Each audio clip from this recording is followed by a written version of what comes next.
இப்ப மத்தவர்கள் எல்லாம் இப்போ உதாரணத்துக்கு வைத்தியலிங்கமா இருக்கட்டும், மற்றவங்க எல்லாருமே திமுகவுல சேர்றது அப்படின்றது பெரிய அளவுக்கான விமர்சனங்கள் அப்படின்றது ஏற்படாது. ஆனா ஓபிஎஸ் அவர்கள் ஒரு முன்னாள் முதலமைச்சரா இருந்தவர், ஒரு கட்சியினுடைய ஒருங்கிணைப்பாளரா இருந்தவர்.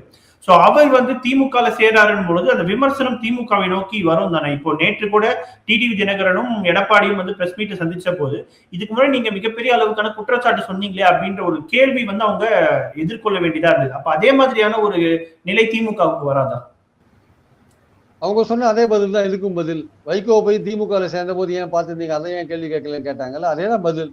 அரசியல்ல இந்த மாதிரி கூட்டணிகள்லாம் எதிரெதிரா பேசினவங்க போய் சேர்றதெல்லாம் சகஜம்தான். அதெல்லாம் ஒன்றும் பெரிய விஷயம் கிடையாது. அதாவது 19 தேர்தலுக்கு முன்னாடி பாமக அதிமுகவை எந்த அளவுக்கு விமர்சனம் பண்ணாங்கன்னா, அன்புமணி டயர் நக்கின்னாரு. யார பன்னீர்செல்வத்தெல்லாம் டயர் நக்கிகள்னாரு. ஆனா அவர் போய் கூட்டணியில சேர்ந்தாங்கல்ல பாமக 19ல பாஜக பாமக.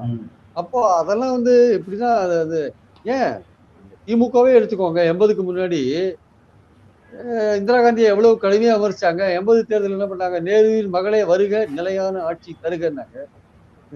இந்த மாதிரி விஷயங்கள்லாம் அரசியல் பல காலமா பார்த்துட்டு தானே இருக்கு.